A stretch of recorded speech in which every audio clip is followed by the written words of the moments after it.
All right, welcome to the Monday, April 17th, regularly scheduled meeting of the Tullahoma Planning Commission. I'll call this meeting to order.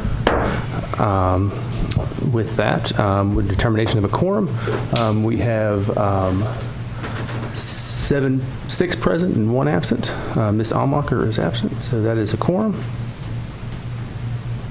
All right. And at this time, I'd ask everyone to rise and Mr. Daniel Berry to lead us in the Pledge of Allegiance. I pledge allegiance to the flag of the United States of America and to the republic for which it stands, one nation under God, indivisible, with liberty and justice for all.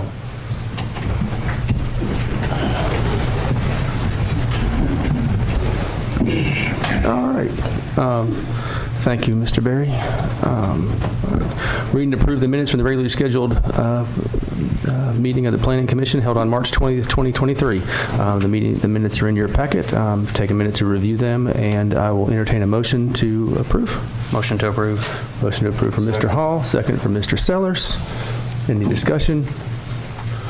I will call the vote. All in favor of the approval of minutes? Aye. Aye. Opposed? Abstained?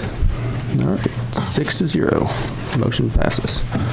All right, at this time, this is we open the floor up for the general public comments for items not specifically on the agenda for tonight. If you wish to exercise your right to speak, you please state your name and address, and you're limited to 3 minutes. Is anyone interested in taking place? All right, seeing none. Moving on to reports to officers and staff. Ms. Samaniego. Thank you. Mary Samaniego, Planning Director. A couple of things I wanted to remind you. You should have all received your packet for Wednesday's April 19th special call meeting for the review and adoption recommendation to the Board of Mayor and Aldermen of the revised 2011 comprehensive plan. Also, in conjunction with that, so if all goes well, timing-wise, that would come to this Planning Commission on April 19th. Then it goes for first reading to the Board of Mayor and Aldermen on April 24th. Then second reading would be, second reading of the Board of Mayor and Aldermen would be May 8th for adoption. Again, if all goes well, and there are no continuances. I've created, with Charles's help, we have created a list of 50 properties that we feel would be appropriate to do a city-initiated rezoning on. These are properties that are about 98% are single-family houses that are either currently zoned industrial or commercial, and therefore all of these 50 properties, which are houses, are all non-conforming. I think some of you know of a number of the property owners that I'm referring to, but basically in layman's terms, these property owners cannot demolish and rebuild their houses. If they have vacant lots, they can't build new houses on them. They can't add a bedroom. They can't add on to them. They're really stuck. And so I've been working with several property owners for a couple years now, trying to get this issue rectified. I thought we were about to have it rectified with the 2040 plan, but regardless, I'd like to move forward as soon as possible with that. So I'd like to bring that list and that city-initiated rezoning to you at your May 15th meeting. If things start to go sideways with the revised 2011 plan, then we can certainly continue it to June. But there are some property owners that are really just desperate to get this changed over because they need to improve their living conditions. When I present that to you for full transparency and accountability, we created a spreadsheet that shows the property owner, the address, the PIN number, what the existing use is, what the existing zoning is, what the revised 2011 comprehensive plan future land use designation is, what the proposed zoning is, and then the rationale of why, meaning the house is currently non-conforming in C2. If it were rezoned to R1, it would become conforming. So with your direction, I'll move forward on that. Yes, I think that's appropriate. Thank you. Okay. That's all I have then. All right. All right, thank you. Oh, yes, go ahead. and also a couple items on the agenda need to be continued. Items 1 and 6. which is 424 Gee Road minor subdivision, and number 6 is Roberts Fairview School minor subdivision. I request that those both get continued to the May 15th meeting. Both of those are still waiting on their TDEC septic approval signatures. Okay. We would, I mean, with that, we'll just. What requires a motion? Okay. All right. Is that anything? Anything else? Mr. Horsham, Charles. All right. Anyone from the board? Mr. Berry. So that needs a motion. Well, let's get to new business and then we'll do that. All right. All right. Old business. Moving on to new business. Entertain a motion for 1 and 6. All right, got a motion. You want to say it? Motion to continue items 1 and 6 to the May 15th meeting. Okay. And second from Mr. Rice.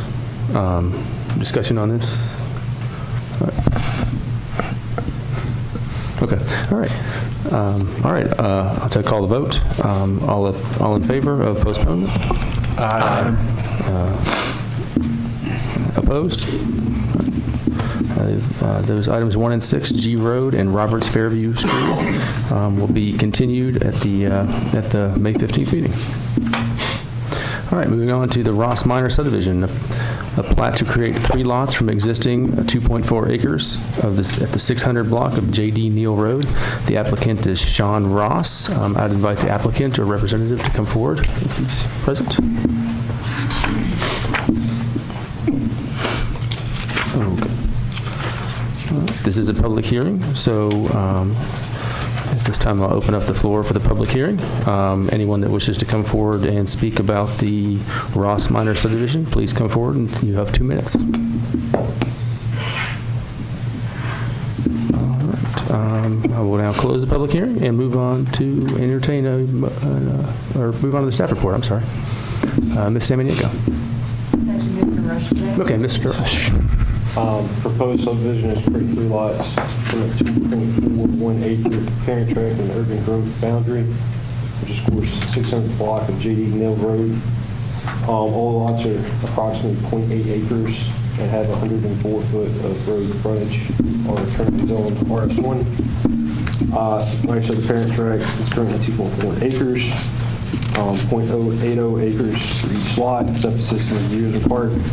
At the time for each lot, the Coffee County growth boundary has a low density residential single-family destination in the area of the growth boundary. All right, thank you. Any questions for Mr. Rush?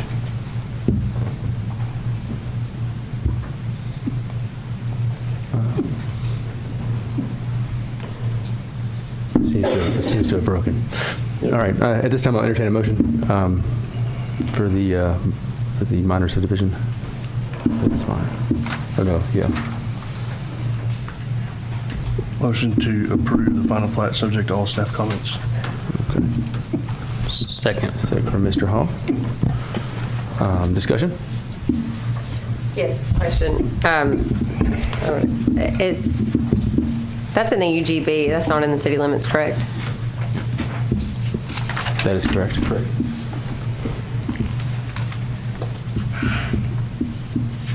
Okay. Is the TDEC approval in hand? Okay. All right. So a motion to approve with all staff comments. Where's the staff comment? All right. At this time, I'll call the vote. All in favor?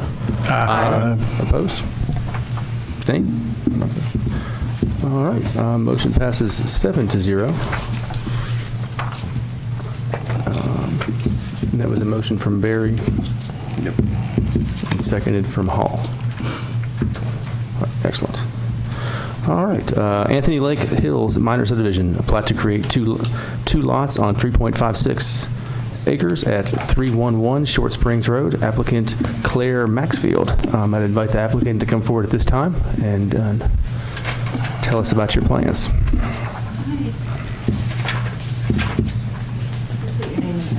Okay. I'm Claire Maxfield, my husband Daryl Maxfield, and we live at 305 Short Springs Road. Anthony owns the 311 Short Springs Road. So he's our neighbor, and we'd like to purchase this. This land and split it in two. Yeah.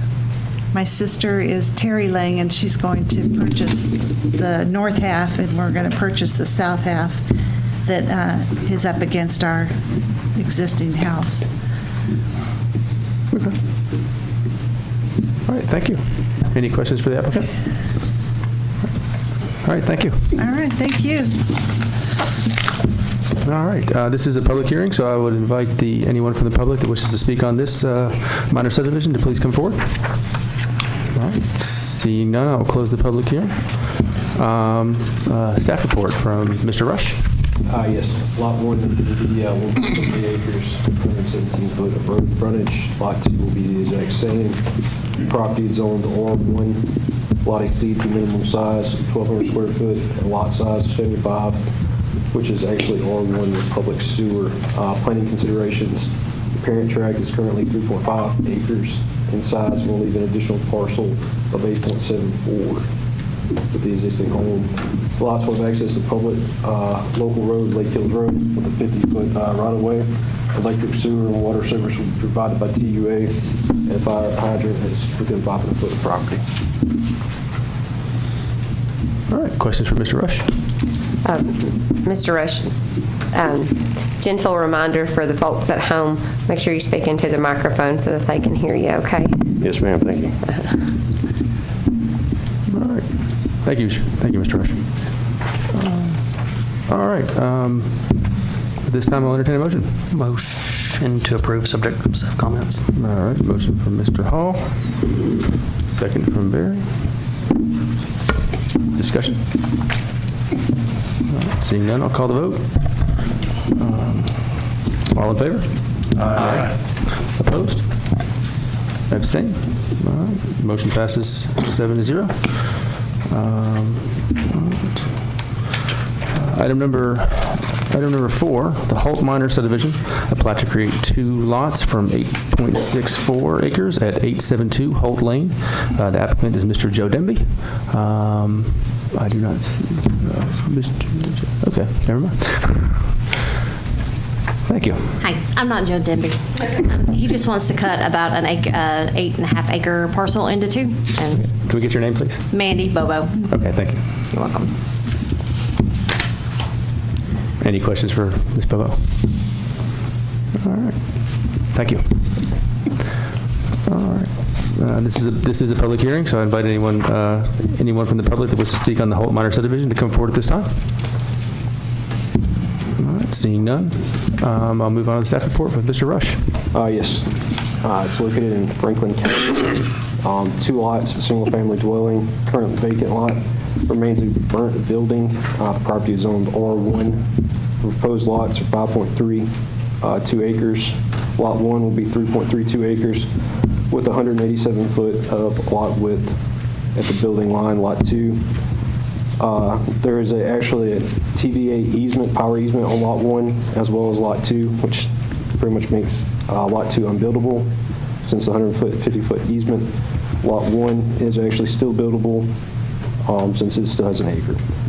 Lot 2 will be labeled on the plat as a critical lot that's unavailable to TVA power easements. Public urban collector road is Turkey Creek with a 60-foot right-of-way. Electric service, public water, and sewer is available to TUA. Turkey Creek Road is in front of Lot 2 with a fire hydrant.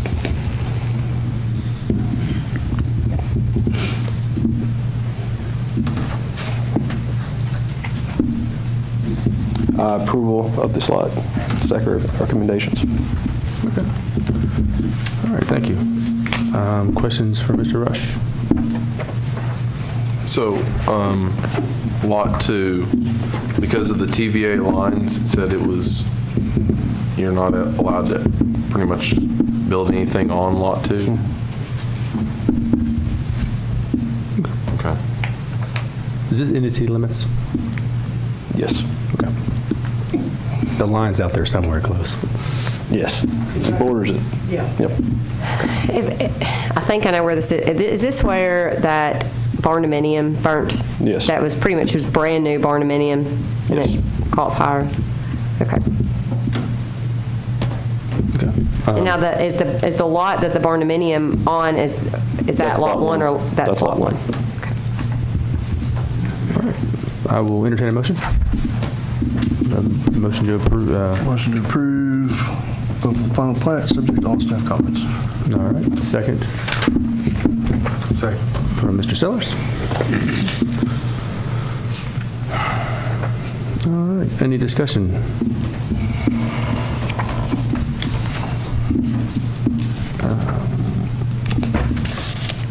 There is a barn on lot 2, it looks like. Yes, But it's a small barn. It meets setbacks or easement. Okay. All right. All right, I'll call the vote. All in favor of the approval of the West Minor subdivision, subject to staff comments? Aye? Aye. All opposed? Motion passes 7-0. That was the whole matter. I'm sorry, yes, the Holt Minor subdivision. I was, yeah, I was right on the wrong line. All right, moving on. West Minor subdivision, a plat to create 1.2 acres. A plat to create a 1.2 acre lot at 189 G Road, and the applicant is Mr. Jeff West. I would invite the applicant to come forward. Notice. All right. I'm Jenny Orr. I'm the realtor for Jeff and Sherry West. We tried selling it as a whole with the full 15 acres in the house, and it didn't pan out, so we're selling it now as the house with a 1.2 acre tract. All right. Thank you, Ms. Orr. Any questions for the applicant? All right. This is a public hearing, so at this time I will open the public hearing for comments from the public from the West Minor subdivision. Anyone from the public wishes to come forward, please do so now. All right. Seeing none, I will close the public hearing and move on to the staff report from Mr. Rush. Yes, it's currently zoned RS1, which is in the Colton County Low District, residential within the UGB.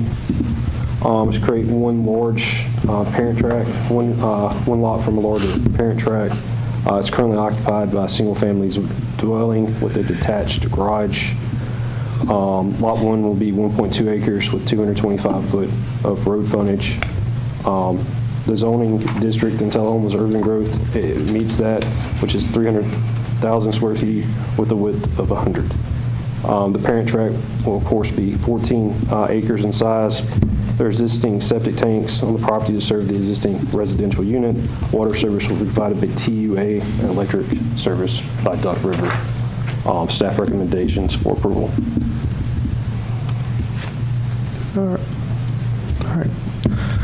All right. Thank you, Mr. Rush. Any questions regarding the staff report? All right. Entertain a motion to approval subject to staff comments. Easy. Yeah, I know. All right. We got a motion from Mr. Berry. Second. Second from Mr. Hall. Any discussion? Is this? I'm sorry. Go ahead. There are a lot of comments on the Development Advisory Committee.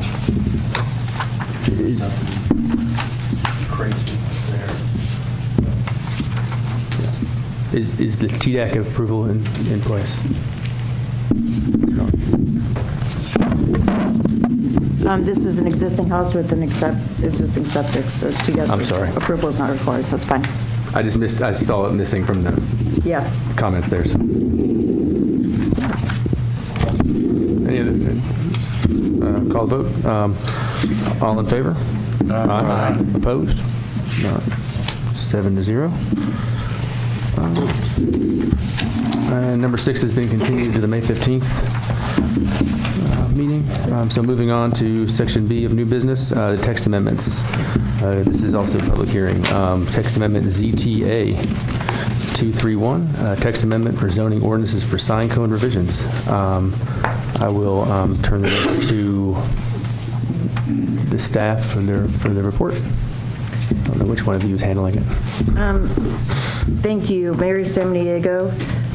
for the record. At the last meeting, you had requested that I notify or ask the Chamber of Commerce to solicit input from their members who are business owners on questions, concerns, thoughts, changes they'd like to see in the sign code. I asked the current membership, there's about 450 members of the Tullahoma Chamber of Commerce right now. We only received one comment back, and that's on page 84 of your packets for your consideration and review. Other than that, I had asked the Planning Commission to kind of review the proposed changes that I had submitted, and particularly to think about and provide me with some direction as to what guidelines you want to establish for temporary signs in the residential and non-residential zoning districts. Guidelines regarding size and how long they can be up. Okay. All right. Thank you, Mary. It's your recommendation that this proposed text be forwarded to the Board of Mayor and Aldermen with favorable consideration? At this point, we're not there yet because I don't have guidance from you as to how we're going to address temporary signs at this point. Okay. So what I envision is that you would say, in this meeting, after you deliberated, you would say, okay, we want residential temporary signs, which could be for sale signs, auction signs, political signs, to be a maximum of 20 square feet, and they can be up for 45 days. And then you would give me that direction. I would edit the text again and present that to you at your May meeting, and then you would take formal action on it. So you had a clean copy. Okay. All right. So this is a public hearing, so I guess I will open up the public hearing for any questions or any comments from the public regarding the text amendment. All right. Seeing none, we will move into Discussion. I guess just discussion. Ms. Almacher. Yeah, I like Ernie Hobbs' comments that he gave. I think that going in the deregulation is the right way to go. I don't know that that's far enough to say they can be up for 45 days. I actually am a proponent of allowing signs in the city right-of-way for a temporary signs in the city right-of-way for yard sales and political signs and things like that. They end up there anyways, and we end up spending more money than it's worth trying to send people around to collect them during political season, and nobody wants it to be over more than the candidates, I assure you.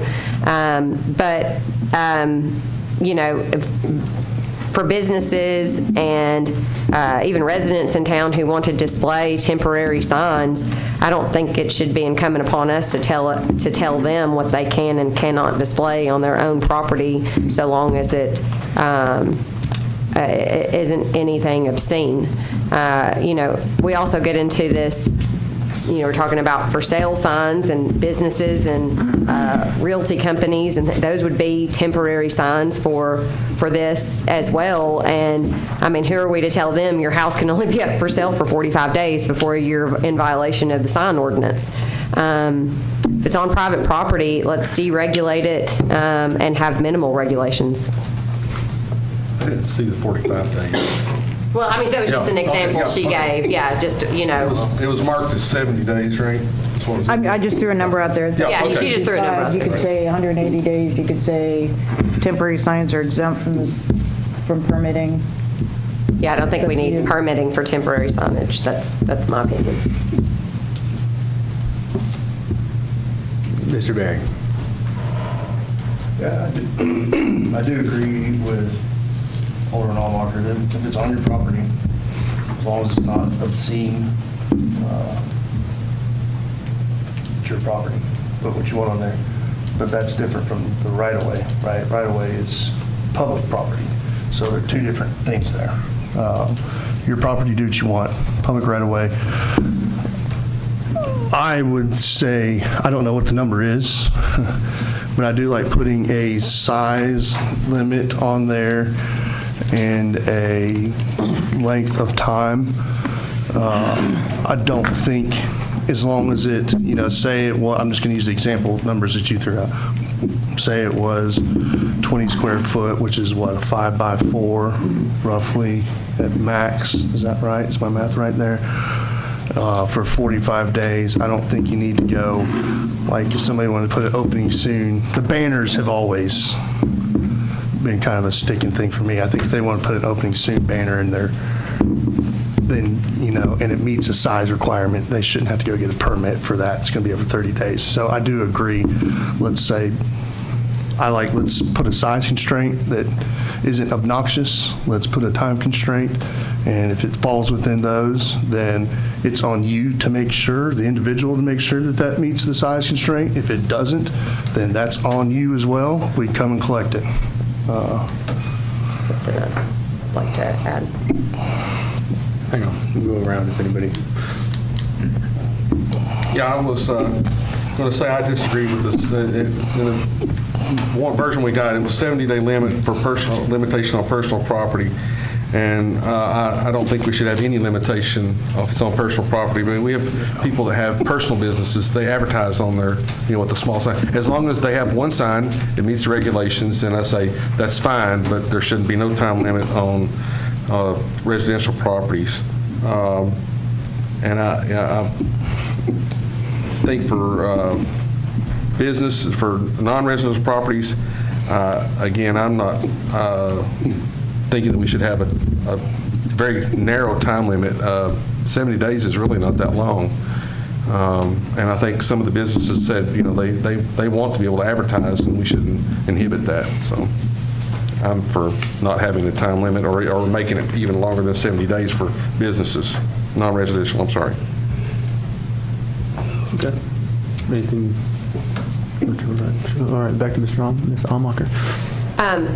Yeah, so to make this clear for the board and the public, right now the current sign ordinances apply to both residential and commercial properties, and we are talking about personal property, whether it be residential or commercial. And currently we have we do not allow signs in the public right-of-way, correct? Right, the only type of sign that's allowed in the public right-of-way are for special events, and that currently requires the Board of Mayor and Alderman approval. And it requires an approval, special event permit and approval from the Board of Mayor and Alderman, which I think is too restrictive as well. I would like to remove that. I think that any, special events that are had that are within, they don't need special, exception. The 41A Festival, they shouldn't have to come to the board and say, hey, can we put up a sign in the right-of-way? That's something, nonprofits, to me, I think within reason, I think that temporary signs should be allowed even in public right-of-ways for specific entities and for a limited amount of time, whatever we think feasible. But I think that we're just way too restrictive, especially on personal property, but even on the public right-of-ways, we shouldn't have to come to the board and say, hey, 41A, you can put up a sign to advertise something that's only going to be up for a weekend, I'd like to chime in on that. By specific entities, do you mean certain organizations or certain organization types, or do you mean specific events? I think both. I think that, for example, we put out something, I saw the city put out something this weekend on yard sales and the restrictions and all the rules and regulations and even the signage. But you see yard sale signs commonly placed in city right-of-ways. Actually, that would be in violation of our code ordinance, but my question is, should it? I mean, I think that's not just for me to decide. I think it's for the entire board to decide. Maybe it should be, you can advertise in the city right-of-way for a yard sale so long as the sign's on up more than 48 hours or something like that. There's an expectation to pick your sign up, or you can be cited for that. Something like that to make people put it back onto them to, make sure they go collect their signs. But we're talking about city right-of-way. So I think there's two folds, and I think that this conversation could well, actually really 3, we could break it down and potentially have study session with this group on what kind of commercial signs and restrictions do we want to have on private property, what kind of residential sign and restrictions do we want to have, and then also what are our sign restrictions that we want to have on public property in the city right-of-ways that we might allow for in public. Mr. Worsham, what's our legal boundaries here? I understand that we are modifying this to comply with First Amendment rights, and it's my understanding that you can't have different types of temporary signs or specify that, or can we specify what can happen in different residential areas? That you can or cannot have. So can we specify a difference from Ms. Almacher's example? Can we say that yard sale signs can only be up for 48 hours versus some other type of temporary sign? I thought that was kind of the point of this. I think it ought to apply to all types of temporary signs, not specific ones. Okay. That was my understanding from last month. Wasn't that the big thing where like this whole temporary non-permanent signs got redlined out? So it's just solid across the board. Okay. Also, there's other signs like we can ask the realtors here. The realtors put out signs in the public right of way to direct you towards a house. There's some of those signs as well that we don't want to not be taken down because that helps get traffic to the right places. We don't want to have signs just thrown out there all the time in the public right of way, but I would like to see us free it up as well so that, our business people that are trying to get people to come to their yard sales, they could put a directional sign, go this way to the yard sale. It's going to be in the right of way. We should ask our people to take the initiative to help the city and not leave your signs out there for a long time. I mean, that's my concern is that if we kind of open the gates here with no permitting and no nothing, that we're just going to have a bunch of litter on every single street corner all the time for people. I don't think that's happened. I mean, It does happen. It happens sometimes, but there's still signs on the ground at my house. Down Country Club, and I see some, but they usually aren't there all the time. So I just I don't want to think see we're- 30 signs or 40 signs just posted up on the corner. Mr. Berry. Yeah, I'm a fan of a couple of things. One, if we just go full throttle, one, it is public property, right? So the public in general owns that, not just one individual. I'm concerned about it just being littered with signs, which, we just had a whole conversation with people over the 2040 stuff about we don't want our town looking junky. So that's a thing. Also, city staff has to mow these right-of-ways, and so that's something to consider as well. They can't do their job if these are littered with signs, and then they're not responsible for going out and picking those up, or I wouldn't hold them responsible for it. So then that just doesn't get cut until those signs are gone, which may not be forever.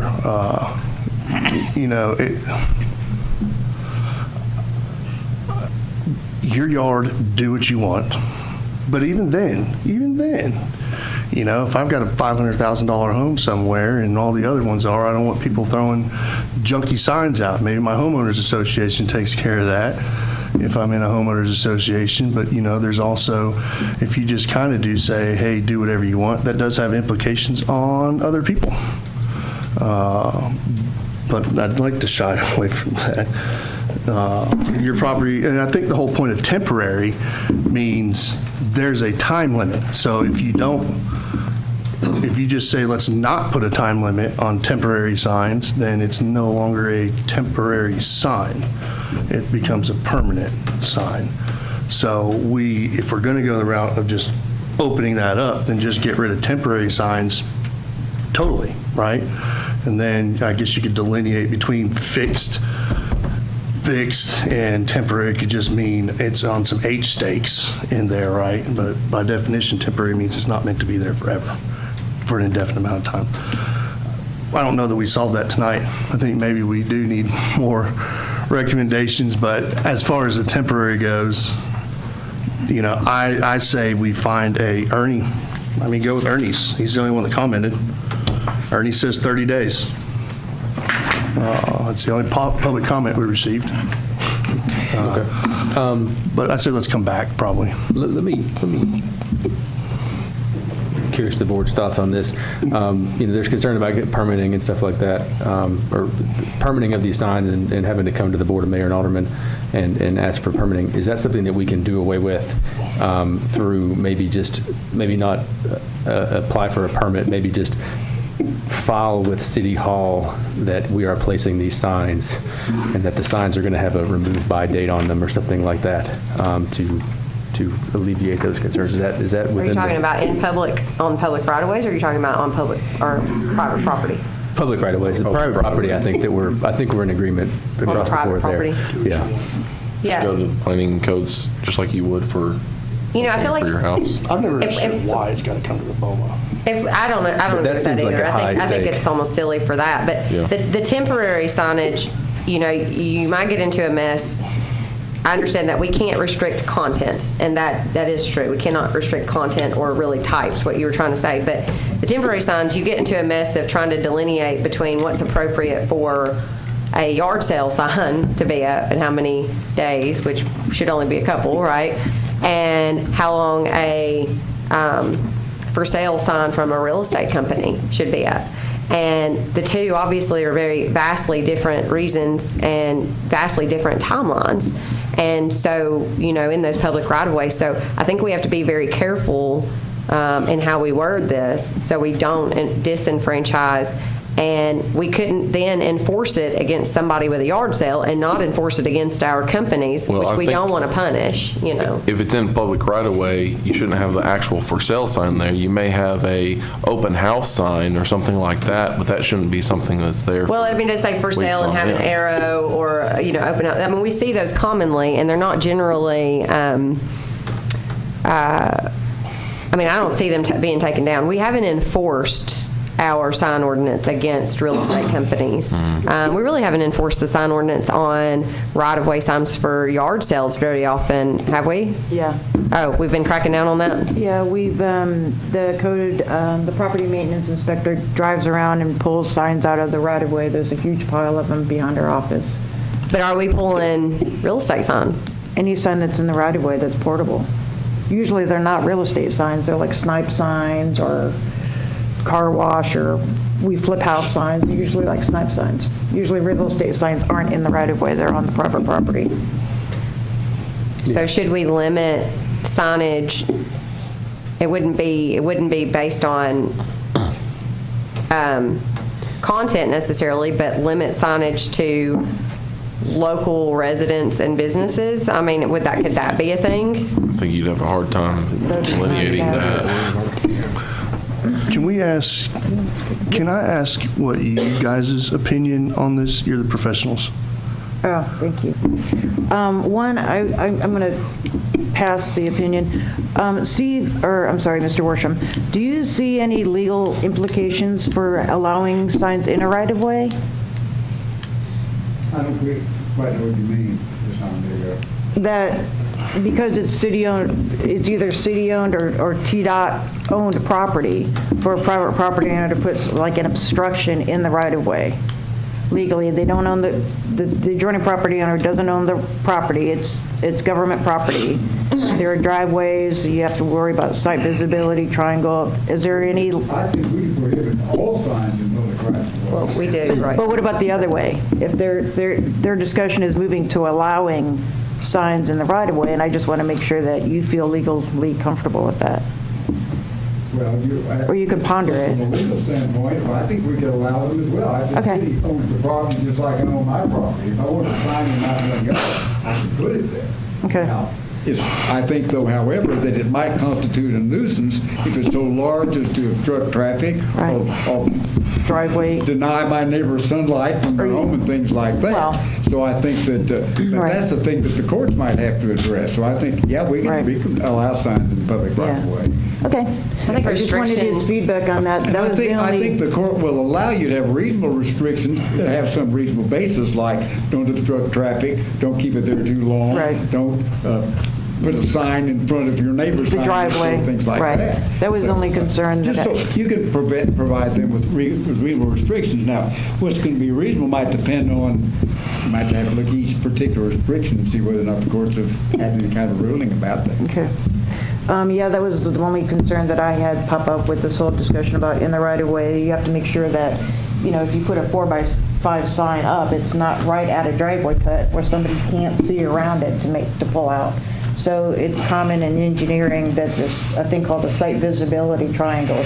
You go from the intersection of the road and the driveway, and there's a triangle dimension for visibility for drivers between 3 feet and 6 feet, where it's supposed to be clear so people can clearly pull in and out. So that was my only concern. My only other opinion on this is, again, that's why I tried to kind of help you frame your thoughts on this by providing this table.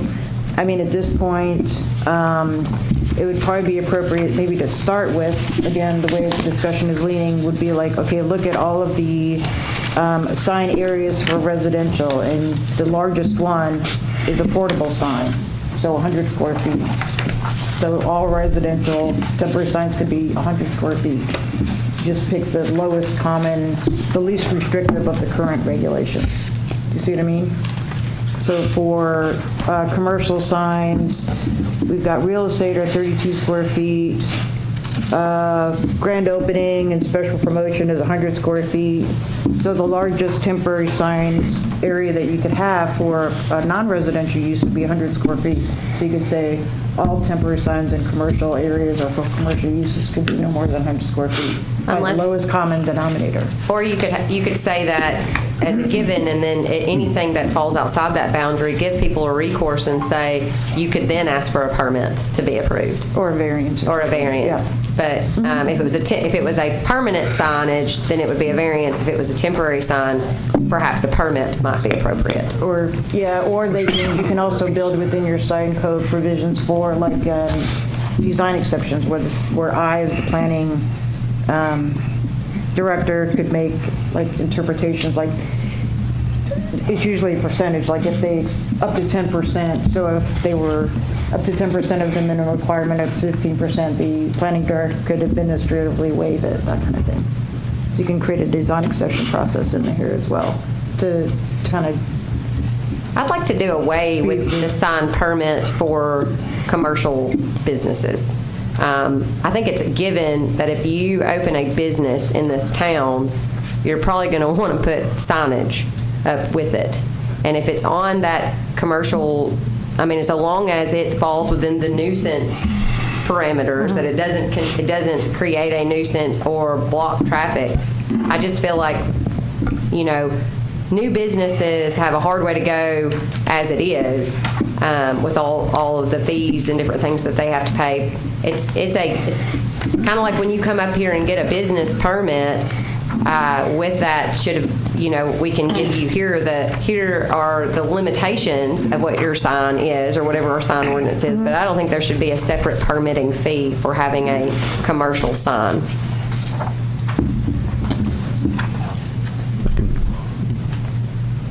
Now, without that, I see in the permitting process, the building inspector has to come out and inspect the structure of the sign, depending on what type of sign it is. Now, I assume that would still have to happen if we didn't have the permitting. I'm not clear if she's talking about permanent signs or temporary signs. I mean, technically, I think she's talking about all signs. I'm talking about all commercial signs and the ones that we specifically have to get a permit for when you open a new business. You have to get a sign permit. Right. The building official has to go out and inspect the signs, permanent signs. There's not a permit. For a permanent sign? If there wasn't a permit in permit. place, the inspectors cannot go outside.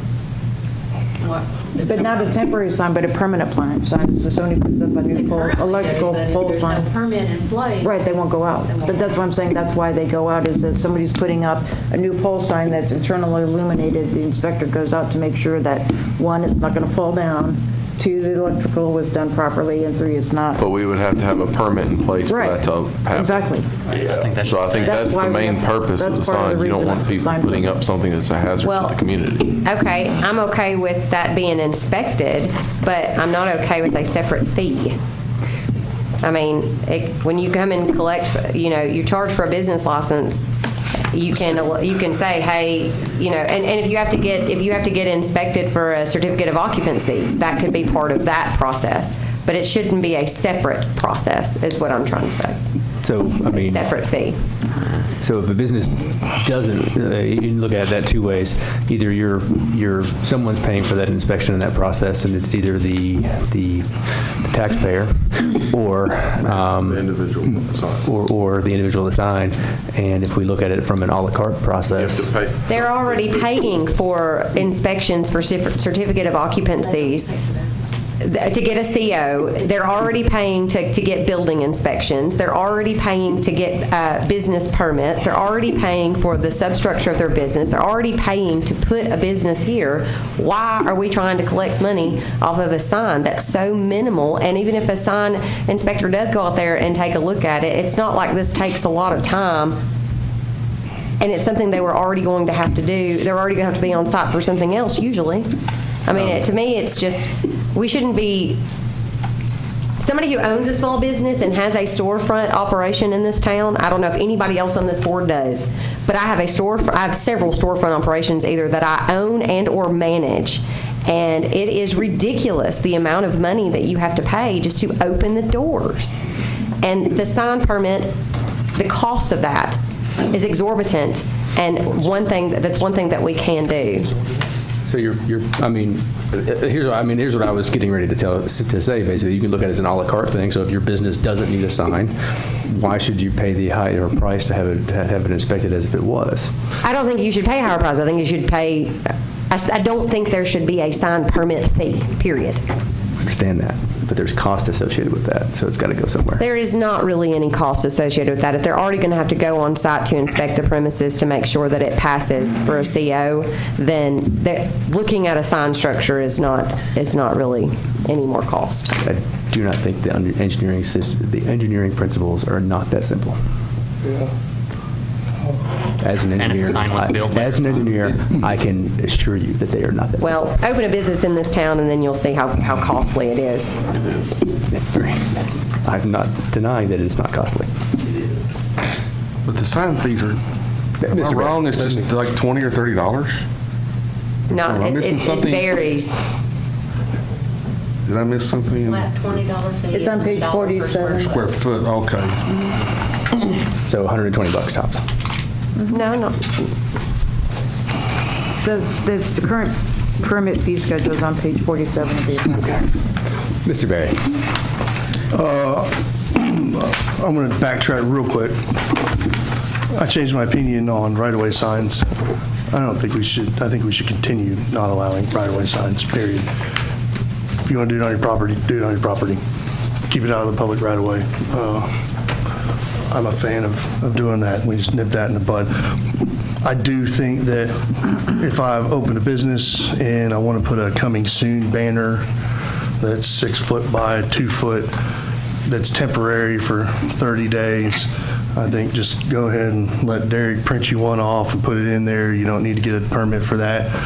But you need to understand that it can't be blocking traffic. And if it is blocking traffic, you're going to get a visit from our property maintenance inspector, and he's going to ask you to move that, which shouldn't be a problem because it's just temporary. So you should be able to pick it up and move it. It won't be able to be in the temporary. Can't be in the right of way, though. Keep it out of the right of way, stick it on your property. And that's like, I've got a building and I want to say opening soon or what,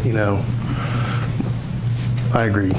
If it's just a banner, as long as it's not blocking traffic or causing a nuisance. But if it is and somebody happens to be driving by and sees it, then, or somebody reports it, then do it. On not doing sign permits at all, while I get that would be fantastic, there are a lot of things to take into consideration there. What you don't want is We've got signs now that people probably didn't permit that are sitting in a public right of way. They're technically our signs now, right? And if we wanted to go through and dig those signs up, we could. So getting the sign permit, one, eliminates you from doing something stupid and putting it on property that's not yours. Two, if you've got an electrical piece in there, there is an electrical, that's to make sure that you're safe, that your neighbors are safe, that the people walking down the street are safe.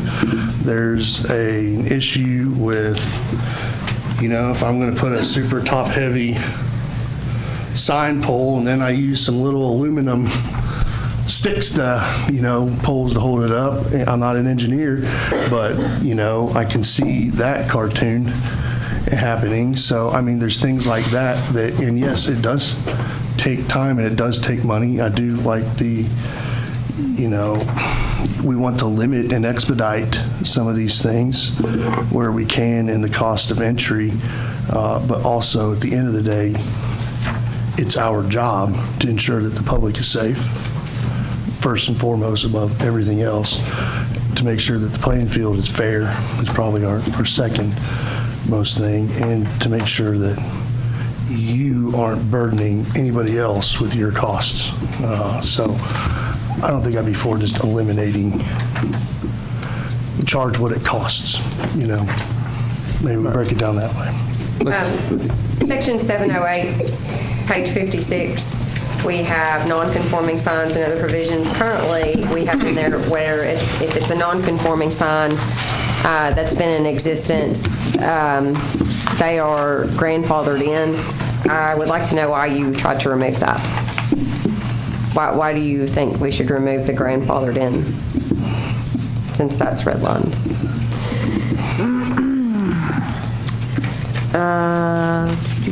Any sign lawfully existing at the time of the enactment shall not be permitted. Non-conforming sign shall be removed. I was just cleaning up the wording. The context of the regulation hasn't changed. No, what that does is it gives you sole authority to decide which ones get to stay and which ones have to go. I don't like that. So I think that if they're there currently and within the current limitations, regardless of what we change or have changed, then they are grandfathered in.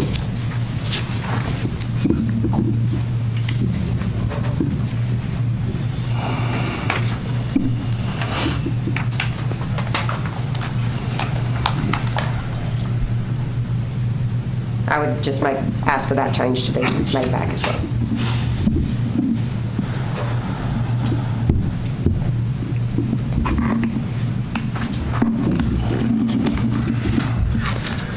Okay. All right. Let's wrap up the discussion here. And, I had a couple other things, if you don't mind. Give me 1 second. Okay. Mr. Sanders. We'll go around one more time here and then try to summarize what we got here, and then we'll go to the next meeting. So, Mr. Sellers. Yeah, just a couple of minor things. On section 702, let's see. I had a question there. We say 702A. It says that you need a fee to repair, and I'm wondering why we need a fee to repair a sign. So I would like to see that struck. I don't mind having erect, alter, relocate, or keep, but I don't understand repairing a sign. Why you have to pay another permit and fee? To make sure it's safe. Or to keep a sign. Why would you need a... Yeah, I didn't understand what keep meant, but... yeah. Can we ask what that means? If the light bulb goes out, you got to go get a permit to replace the light bulb? I mean, that's just what I'm saying. Is that what that means? Keep. Repair? Now, why do you need a new permit to keep? Let's do two. Let's do one at a time. Repair would be if it is damaged in a tornado or a storm, or half of it's fallen down and you need to repair it. Where there could be structural. Structural repair. It is unlawful for any person, corporation, association, to erect, repair, alter, relocate, or keep within the city any sign on a lot without first abstaining, or just, I guess, the word keep, I guess, to maintain. Again, I didn't write this. Yep.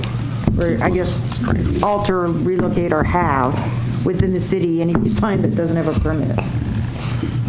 See, that's, Maybe we should say structural repair. Just, I mean, I'm thinking of simple, if I was going to have to replace the light bulb, I don't want to have to go to permit. I mean, well, it's I think like- that there should be a size, weight, capacity type.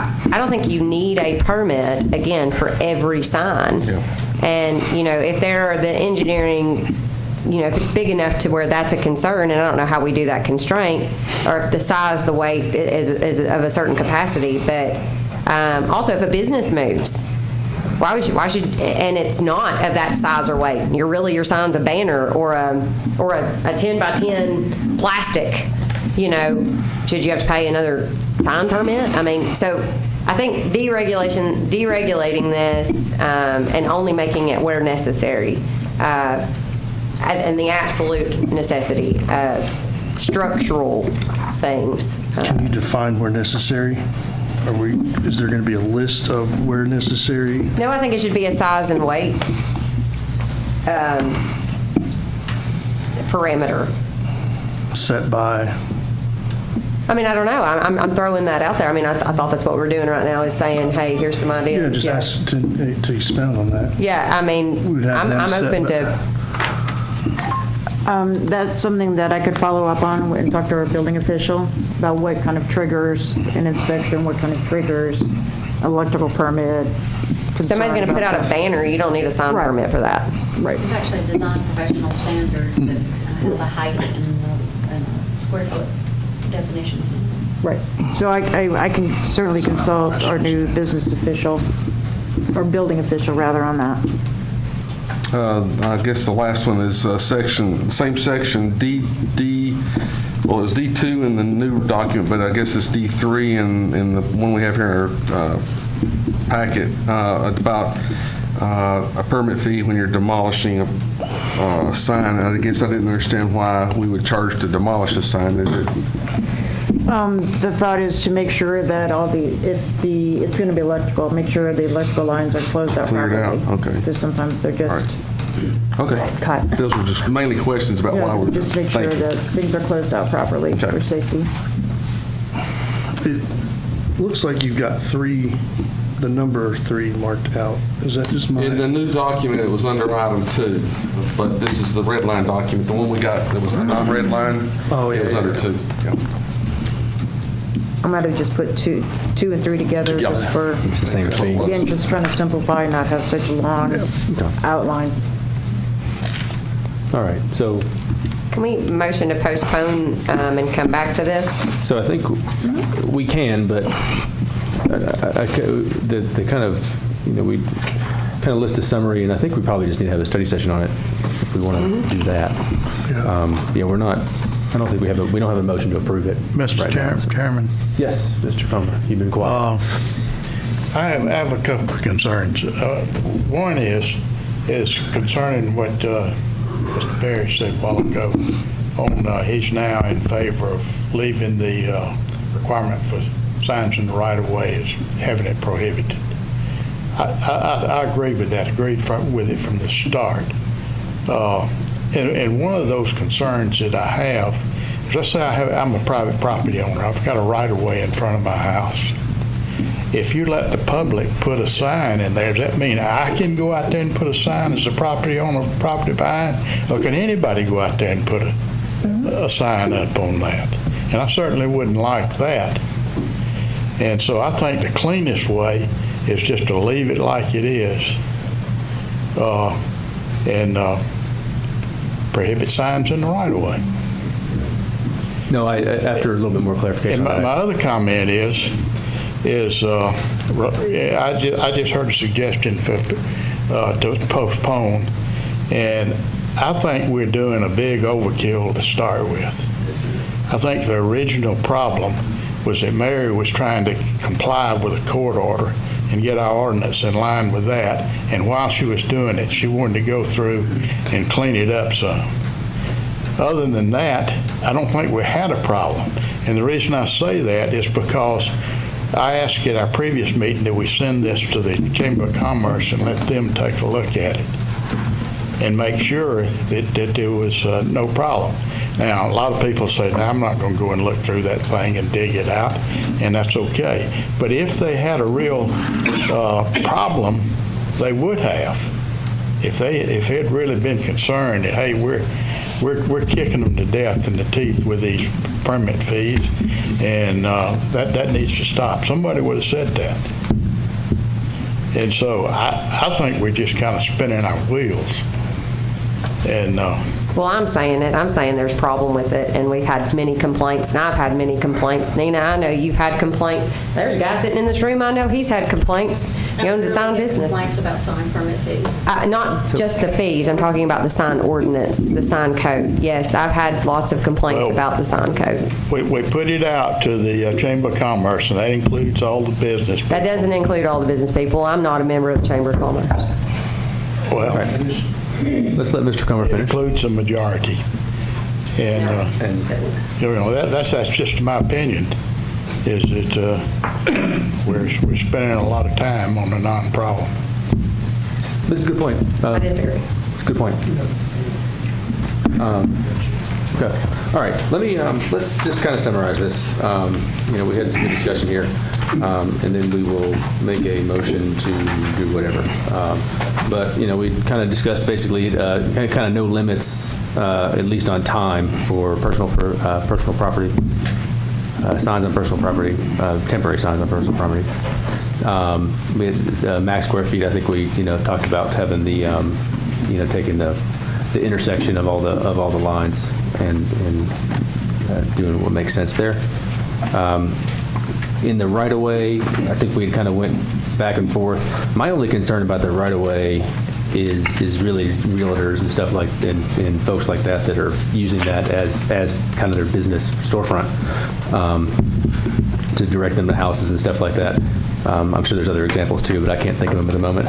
But I'm kind of after a little bit more clarification on that. I'm definitely in agreement with Mr. Comer and Mr. Berry that we say no and let people come in here and tell us that we're wrong. And then we wanted to a little maybe do away with the permitting or lessen the burden on that for there. Did I miss anything from the chair? And there were some minor things that I think were discussed, some very specific things. Okay. With that, how do we want to proceed?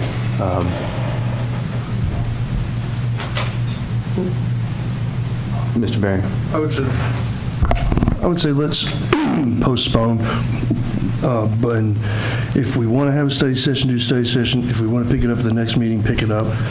But what I would say is included in that postpone is that each of us go through this and have comments sent in to Mary beforehand, the changes that we want, have them to her before, so we can come to the meeting, look through those, say yes or no, and go. But so that we each do our I'm not saying anybody didn't, but that we each do our homework. Prior to that, she can come in here with a document that's pretty much good to go, unless there's conflicting views. Then those are the conflicting views are the pieces that we sit down and we discuss. If nobody sends anything, then the assumption should be everything's good. Okay. So to make one more suggestion that what you're asking is that we do that quickly so what I'd like to do is write up any changes that I would like to suggest, and all of us do that and get it to her within the next week or so that she can prepare the document and send it back out so that we'll have time to review it before we have our next meeting. Not waiting until the next meeting to get the final. Give her let's get it to her quickly so we can get this revised, and then we can all have time to look at it again. How about we give our comment? I could have my stuff ready next week. Our comments are due 10 business days before Mary has to publish the comments, or before Mary has to publish the packet. I'd like to shorten it. I'd say give us 10 days to put it into her changes. That's probably about right. Friday, but the Friday after. Yeah. That way we have something to do. 2 full business Is that enough time for Mary though? Well, that's what I was asking. Kind of asking Mary. We have it to you next Friday, before next Friday.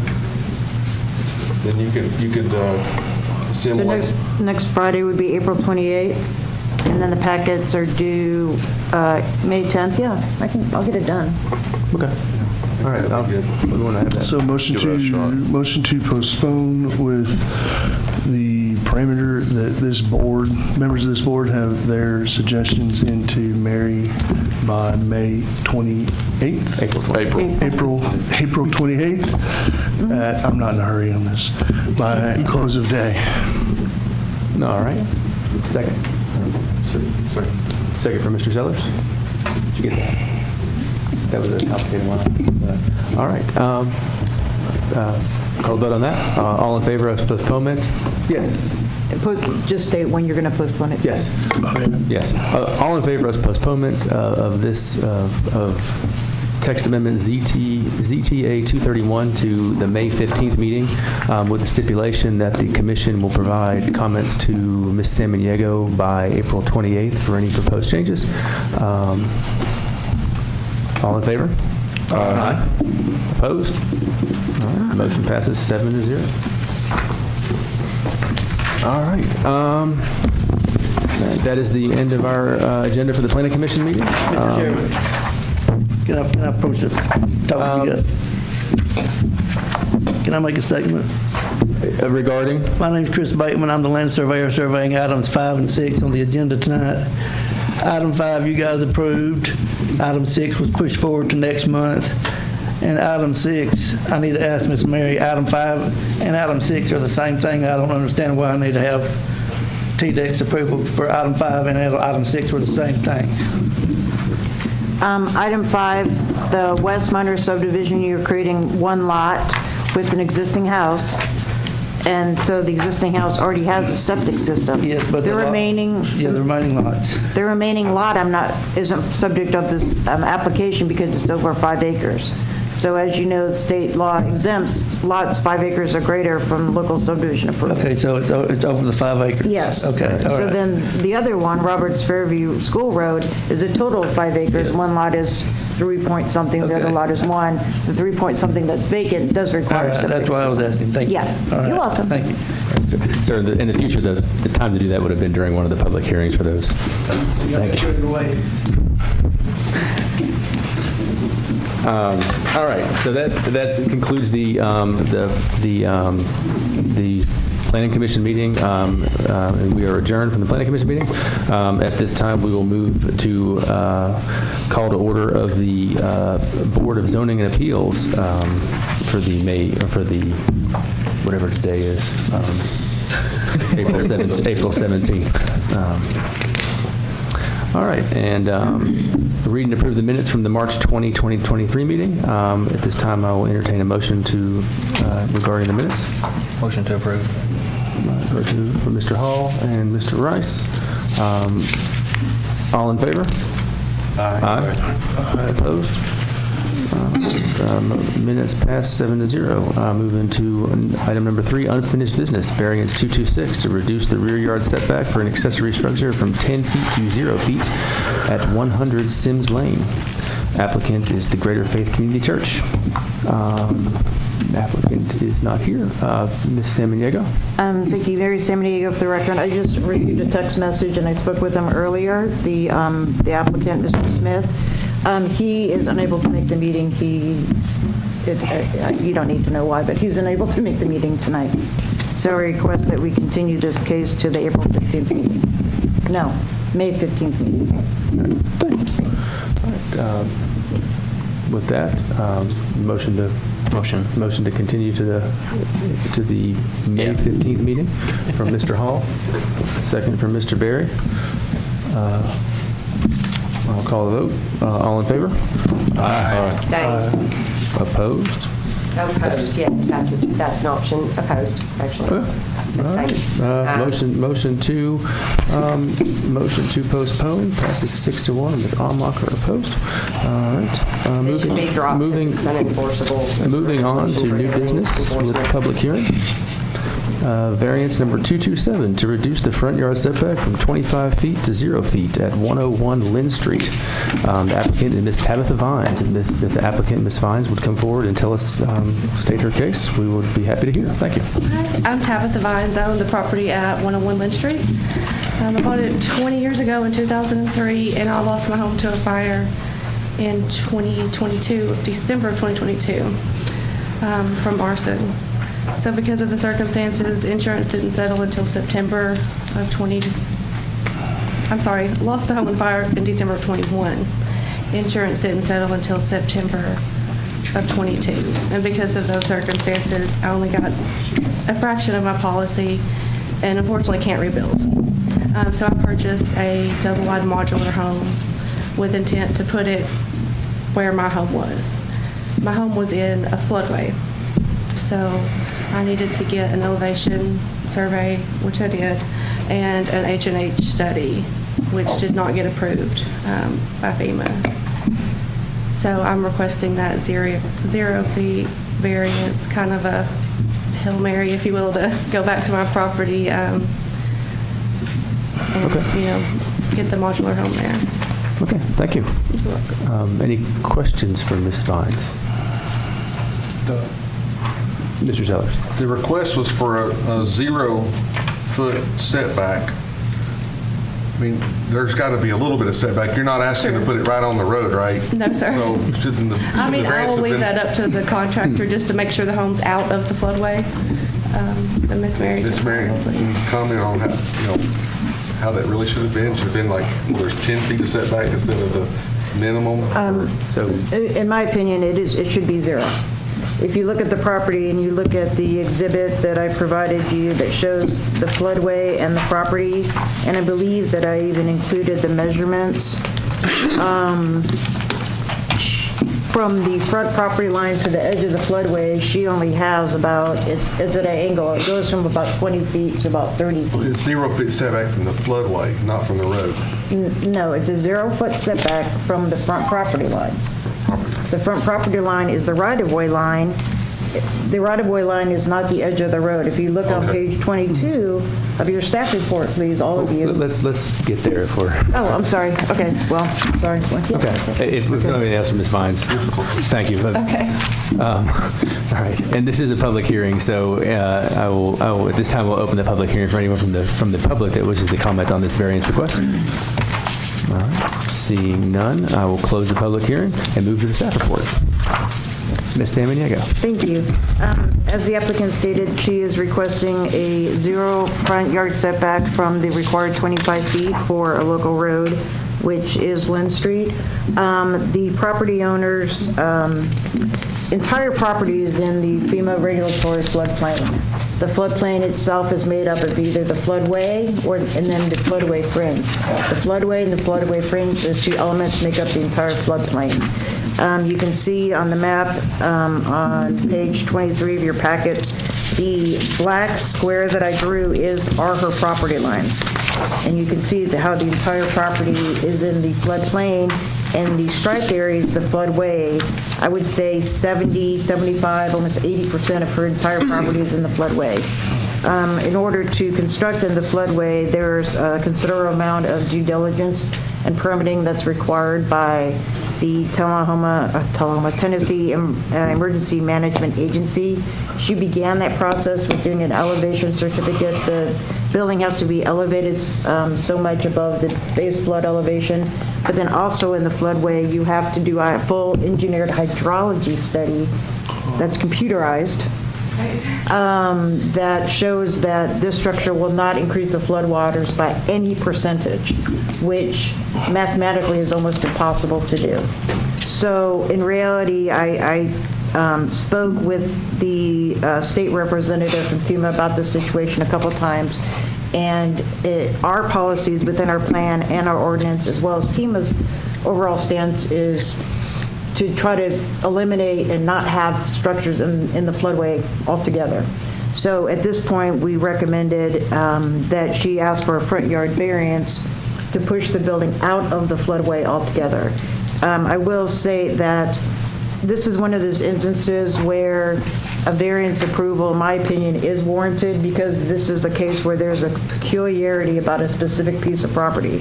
Like I said, the overwhelming majority of the property is in a floodway. She's significantly encumbered or constrained from building that meets code. The exhibit for your location map on page 22, you can see the property is, the boundaries are in blue. The front property line is not actually the edge of the road. The front property line is the right-of-way line. So the house will not be like actually right up, or you won't step out the front door into the road. There's still a good 10, 15 feet. You can see, again, from the area, you can see a car parked there. So you figure a car is 10 feet wide, parking space is 9 feet wide. So from between the roadbed and the front property line, there's probably about 15 feet there. I recommended a 0 front setback just to give her as much leeway as she can to try to squeeze this house in from the property line and the floodplain line because it's very tight. I think I measured it out. The areas, I'm trying to see. It was only like 400 square feet if she were to meet the setbacks. So, Is this setback from Lynn Street or Lincoln? from Lynn Street. From Lynn Street. So saying that because of the peculiarity of this particular piece of property with a significant portion of it being in the floodway and the desire to have reasonable use of her property, because right now she doesn't have reasonable use of her property for permitted use, staff is recommending approval of this variance based on the findings of fact found in 18. Friendly reminder that if you choose to deny the variance, you would have to come up with new findings of fact for those 5 elements on page 18. What about those other houses on Lynn Street? Are they in the floodplain as well? Yes, sir. You can see, yep, they all are. So what would happen is, as when and if those properties were to, if there was a flood event or if those properties were to be demolished and rebuilt, they would all have to. They'd have the same problem. Either they would go through all the hurdles through TEMA to get an elevation certificate, a hydrology study, and build in floodway, or they would all be moved forward as well. That was something I did consider in my recommendation. All right. Thank you, Ms. Samaniego. Any other questions? Or motion to approve based on staff findings. All right. Second. Second from Ms. Almacher.